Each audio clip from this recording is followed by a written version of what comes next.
Hello, Year 10, and welcome to today's lesson. To start off with a knowledge retrieval task, I'd like you to take 5 minutes to note down anything and everything you can remember about the following gaming organizations and terms: Steam, freemium games, and Tencent games.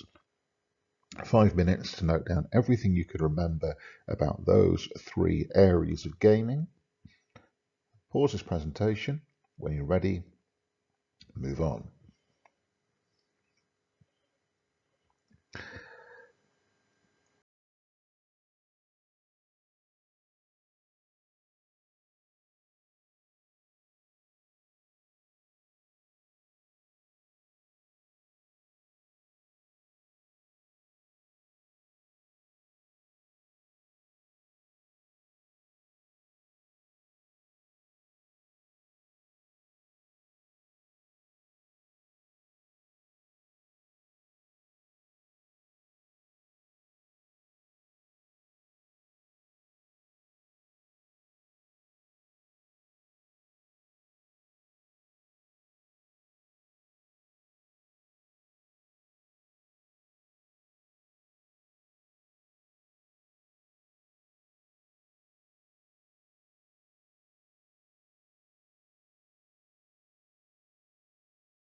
As you will recall, Steam is a digital distribution platform. It is developed and run by Valve.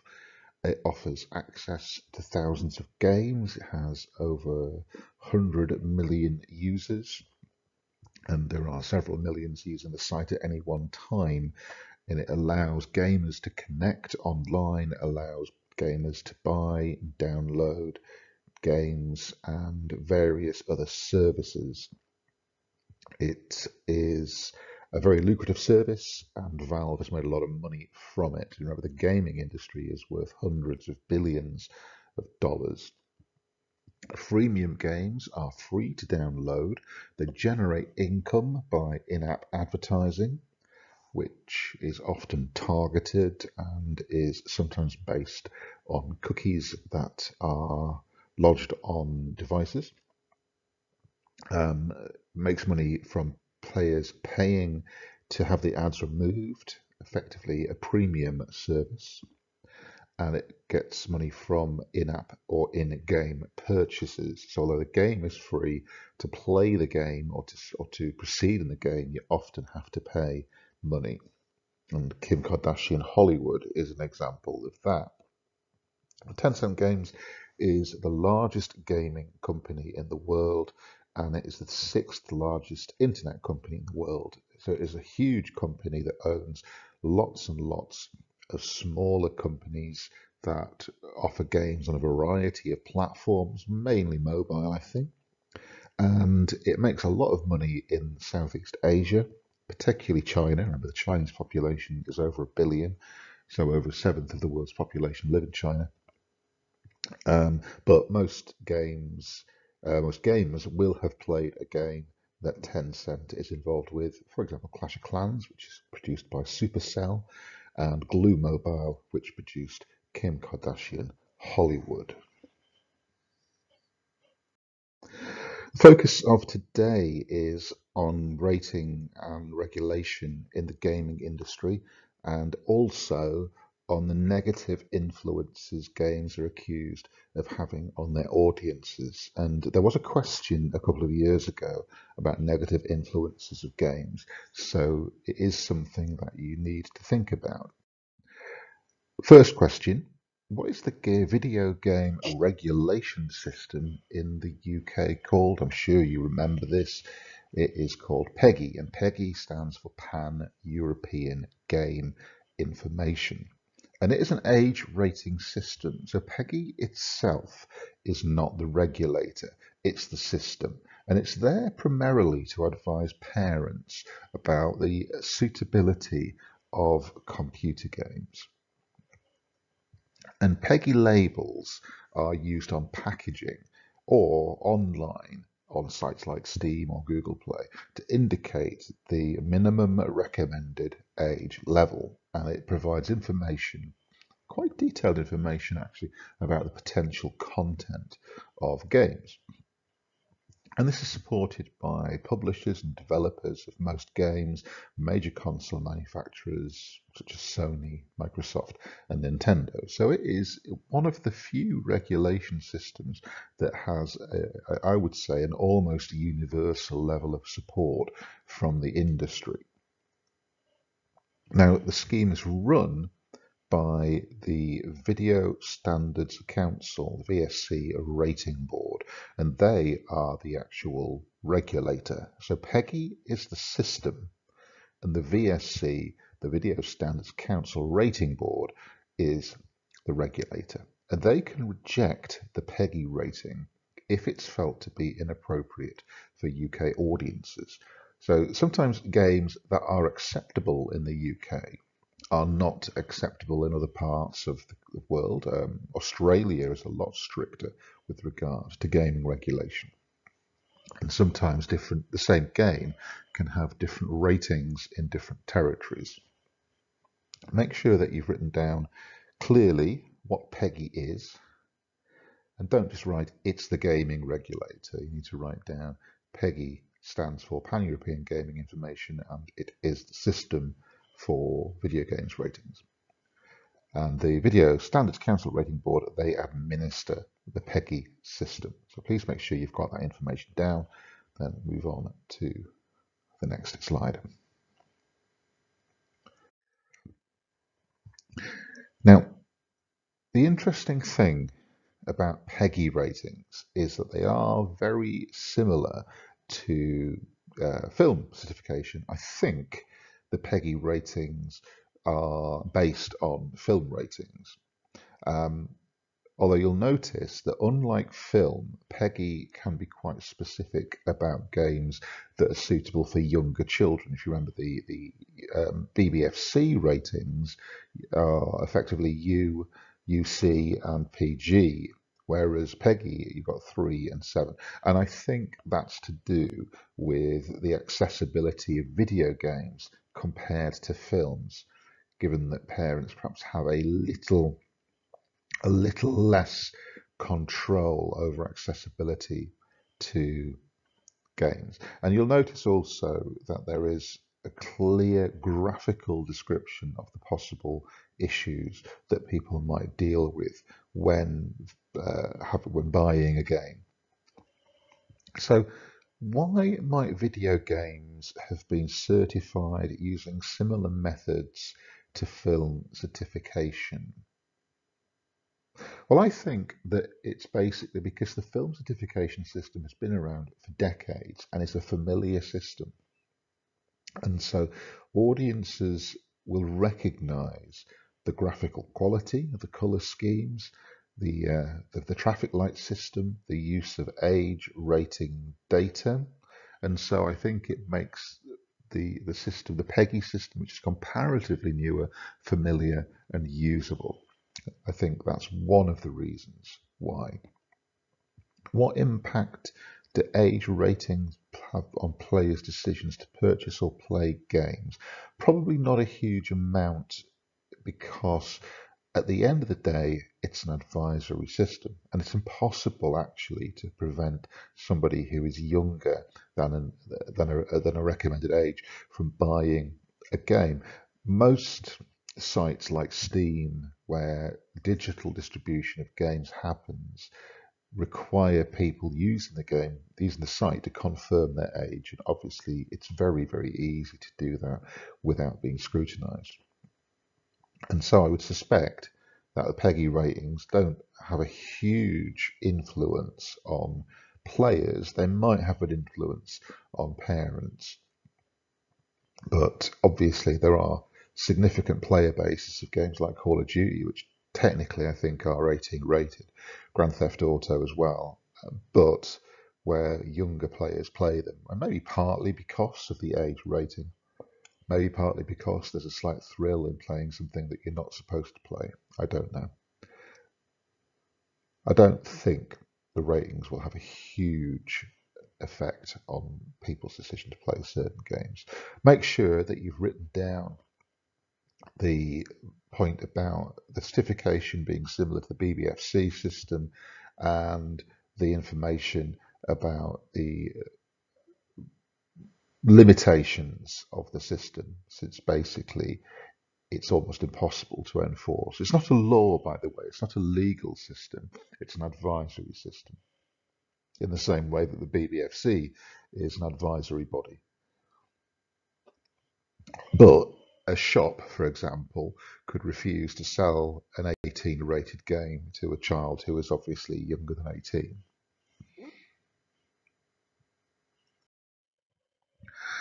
Now, the PEGI ratings appear on packaging and on websites, and they might be used because the game contains bad language. It might be used because it contains depictions of material which are discriminatory, use of drugs, things that might be scary for young children. Gambling, obviously, a particular issue.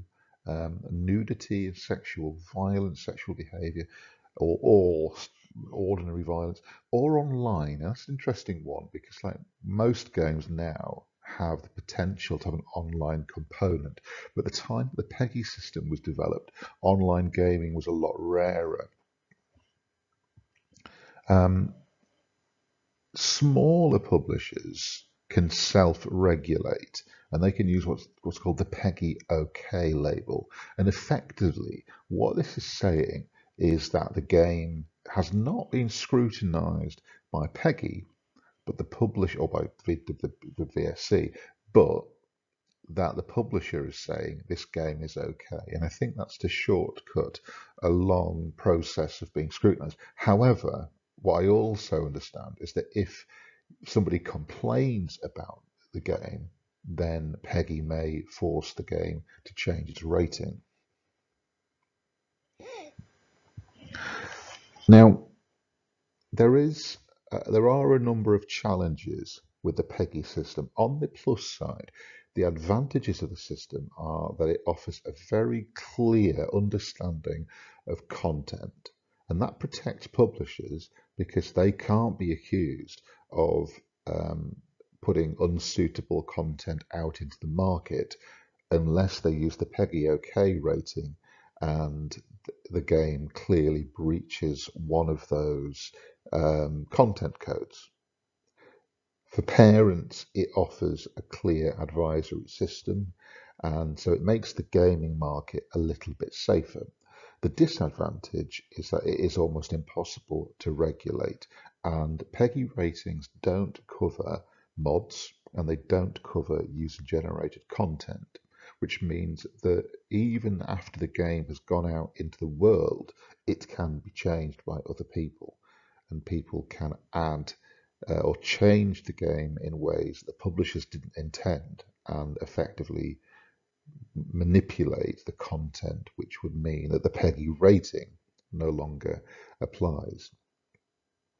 PEGI ratings don't cover advertising, and sometimes gaming advertising can be a little bit dodgy. The advert under the PEGI OK is quite a notorious one for a game called Evony, which was like a kind of mobile RPG game that started advertising itself with pictures of buxom young ladies, let's say, and there's quite a notorious advertising campaign back in the day.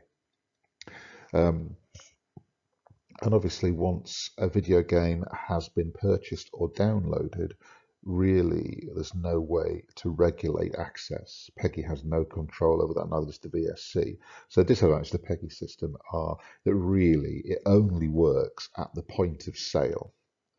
Once the game is out in the public domain, really it is impossible to regulate. And that's kind of the problem with any regulation.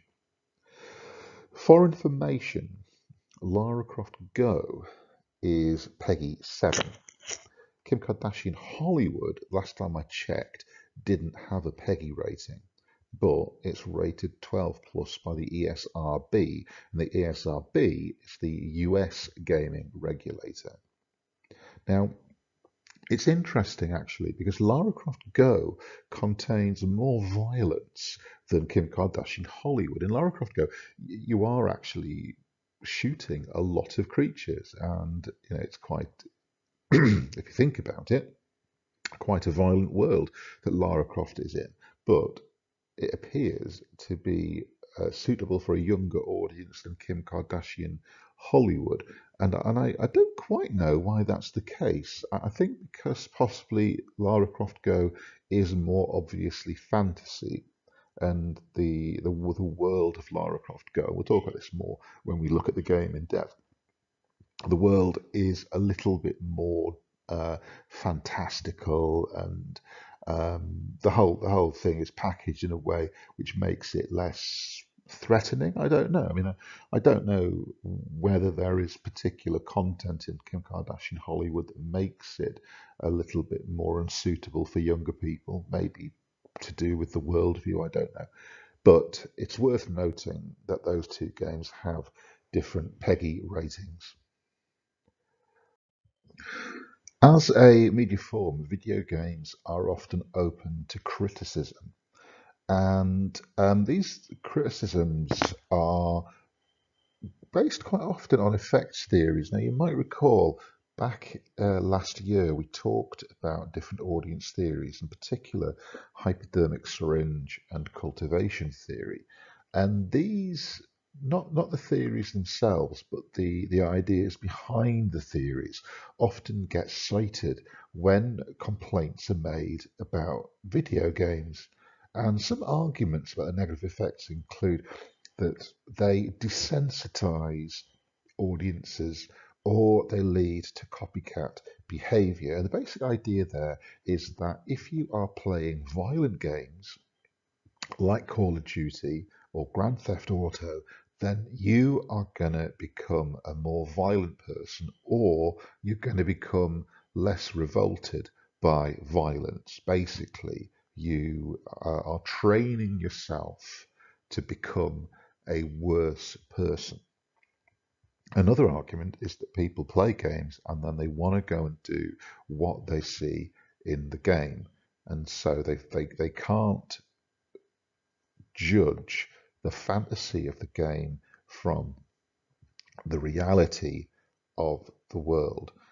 Now, I'd argue that a game like Lara Croft Go is very, very unlikely to make people go out and start shooting other people, partly because the game is clearly a fantasy and partly because the creatures that you're shooting are fantasy versions of creatures. Kim Kardashian Hollywood, it might over time make you feel that the world of celebrity is attainable and a pleasant world to be. I don't know. But I don't think it's going to genuinely make you believe that you could become a celebrity like Kim Kardashian by following the instructions in the game. I don't think either of the games are going to inspire copycat behavior, but some people do believe that there is a connection between video games and people behaving in an antisocial way. Um, we mentioned last year a game called Manhunt, which was cited in a murder case, and it was claimed that the killer had been obsessed with the game, but in fact it turned out that the game was owned by the victim, not the killer. Um, when you looked at Kim Kardashian Hollywood, I asked you to look at Gamergate, which was the rather horrible situation where female victims or women were being targeted by male gamers, and there is quite a toxic portion of the gaming community, and that exists, and you can find that online. It isn't so much to do with games as gamers, and it's linked to a more toxic idea of masculinity, which goes beyond video games. The same thing happens with female film directors, female stars. Basically, it is more to do with men being scared of losing power and losing influence. And I don't think really it's to do with games in particular, it's to do with men. Another real issue and a genuine criticism of games is the amount of money that people can spend on them. And there are actual incidences of people, particularly children, spending hundreds or thousands of pounds on things like skins for games like Fortnite or loot crates. And loot crates is a particular issue. And I remember hearing a story about a lad who'd spent hundreds of pounds on loot crates for one of the FIFA games to get a particular player, and there was something like a 1 in 500 chance of getting this particular player. It's like 0.25% or something like that, and it costs, I don't know, five hundreds of pounds for him to get this particular player. And so that is a real issue that sometimes it's possible to forget that the money you're spending in game is actual money. And I know I experienced this a few years back. My wife was playing Candy Crush, and she hadn't realised that when she was clicking to make progress because she got stuck with puzzles, it was actually charging my Google Play account. So that is a genuine issue with video games. And I think more relevant to Lara Croft, sorry, to Kim Kardashian Hollywood, Lara Croft Go doesn't have a huge amount of in-app purchases. Um, Again, an actual example rather than the people going out killing each other. It can get quite negative online. Some games have quite toxic communities, and some notoriously so. And there is obviously the same issue with social media that people are hiding behind a computer screen, and it can affect the enjoyability of the game that you're playing because other players maybe aren't seeing it as a game, maybe you're taking it too seriously, maybe um, have their own reasons for behaving in a particular way. But the negative behavior of other players can affect the experience that you have. We talked about behavior shaping with Kim Kardashian Hollywood, and gaming can be addictive. I mean, it can. I mean, maybe some of you have experienced this. It can hook you in. A particular game becomes an obsession. A particular game takes up a lot of your time. You want to finish it. You want to get it completed. And I think gaming is an unusual media form in that respect because of its interactive nature, and it does hook you in and that can become detrimental. And I mean, I'm sure you've heard stories about people staying up all night playing games and then being absolutely knackered the next day. As I mentioned, loot boxes are regarded as gambling, and at the moment, the European Union are trying, I think, to ban loot crates. And I don't know what implications Brexit will have. I suspect that for gaming publishers, they'll just treat the UK as part of the EU. Um, but it may well be that the days of loot crates and are numbered because it is regarded as children gambling effectively, and I think it's one of the only ways that legally children can actually gamble. And the reason it's gambling is that effectively loot crates are dictated by random number generation. So there is no skill involved. It is literally a case of you pay your money and you get what you're given. And it's interesting actually. I play a game called Elder Scrolls Online. They have a version of the loot crates, and there is a weird thrill in buying a loot crate for the in-game currency. And the thing is, because of the subscription, I get um, a certain amount of the in-game currency as part of the subscription. So I'm not actually paying any extra money, but you still feel like it is your money that you're playing with. And I find that quite an odd experience. But yes, I mentioned some people have spent hundreds and thousands of pounds on buying loot crates to get particular skins for Fortnite or particular players for FIFA and so on and so forth. Now, the important thing to remember, and this is the problem with theories like hypodermic syringe and cultivation theory, is that they don't work because ultimately it's only a small number of people that this affects. Not every kid playing Fortnite is spending thousands of pounds on loot crates. Not every person playing Call of Duty is going out shooting people. It is a very, very small proportion of people who get caught up in this. And chances are, if it wasn't gaming, it would be something else. But the press do tend to emphasize negative stories about games. Now, why might this be? Well, I think it's because the gaming industry is comparatively new. Obviously, the gaming industry has been around itself since the mid 60s, but the modern gaming industry really stems from the late 80s, early 90s, and this is kind of still quite new for a lot of older people. My generation, people who are in their late 40s, are really the first generation to grow up with home gaming. But the home gaming that I grew up with was very primitive, and the generation that followed me, effectively millennials, Generation Y, are the ones who have lived their entire lives with gaming and maybe are less suspicious of it. But people who read the newspapers tend to be Generation X. And so a little bit more suspicious of gaming because they don't play games themselves, or not as much as the younger generations, and maybe see them as being something suspicious. So please make sure that you've noted down some of these criticisms aimed at games, and note down why you think these criticisms exist. Now, regulation of the internet itself is a constantly changing area. Now, at the moment, there isn't an internet regulator, although Ofcom is likely to be in charge of the internet at some point, or at least elements of it. There is some regulation on the internet, and this is mainly self-regulation from the bigger social media sites. So, for example, YouTube have the COPPA system, which is designed to protect children. And that is an American thing. Since YouTube is a worldwide body, it does affect content that's uploaded from elsewhere in the world.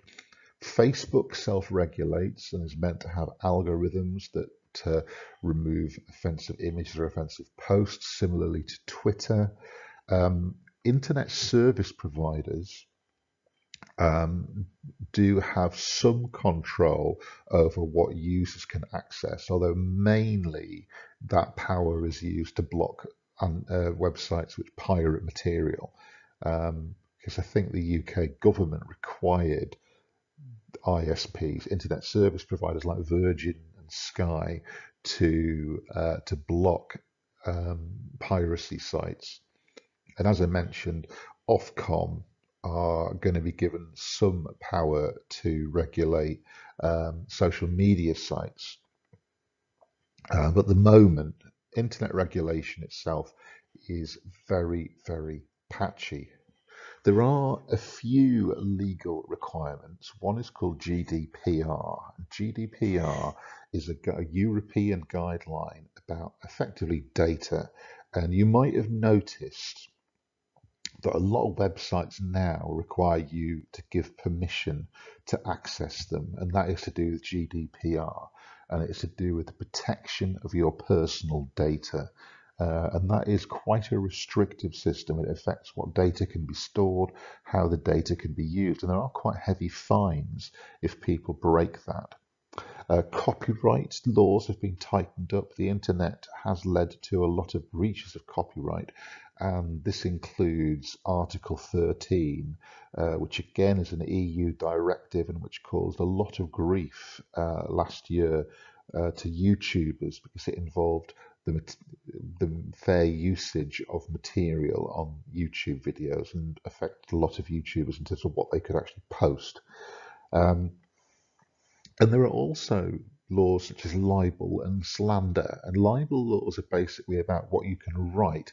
Slander is about what you can say. And it is possible to be sued for libel over a tweet. And this happened, for example, to a woman called Katie Hopkins, who's quite an outspoken right-wing commentator, and she made a comment about a blogger called Jack Monroe. And Jack Monroe was a single mum who blogged about cooking and was quite, I think, left-wing in her position. And Katie Hopkins basically accused her of doing something which actually somebody else had done. And because Katie Hopkins had put this in on Twitter, it was regarded as libel, and so Katie Hopkins was sued, and I think eventually lost her house, if I recall, to pay off the fine. So some people believe that internet regulation is needed to protect children, to protect vulnerable adults and content creators, to make sure that basically everyone gets their fair due and everyone is protected. However, others argue that the internet should be about freedom of expression and freedom of creativity, and that the laws that exist are very limiting and are actually damaging the industry. Please make sure you've noted down that information about internet regulation and then move on to the final task. Right, so what I'd like you to do now is I'd like you to take a look at the following articles. Now, the Wikipedia articles are quite long, So it really depends how much time you've got left. There are the Guardian article that I've linked to is a kind of digested version of the Wikipedia article.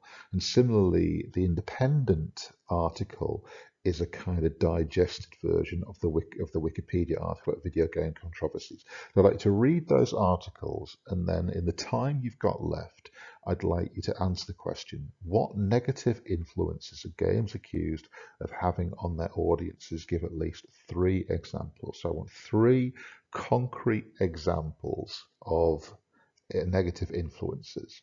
So read the articles, spend about 5-10 minutes on the essay. When you've finished, I'd like to photograph your work.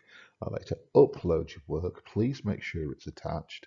I'd like you to make sure you've clicked the button to turn it in, and then that is it.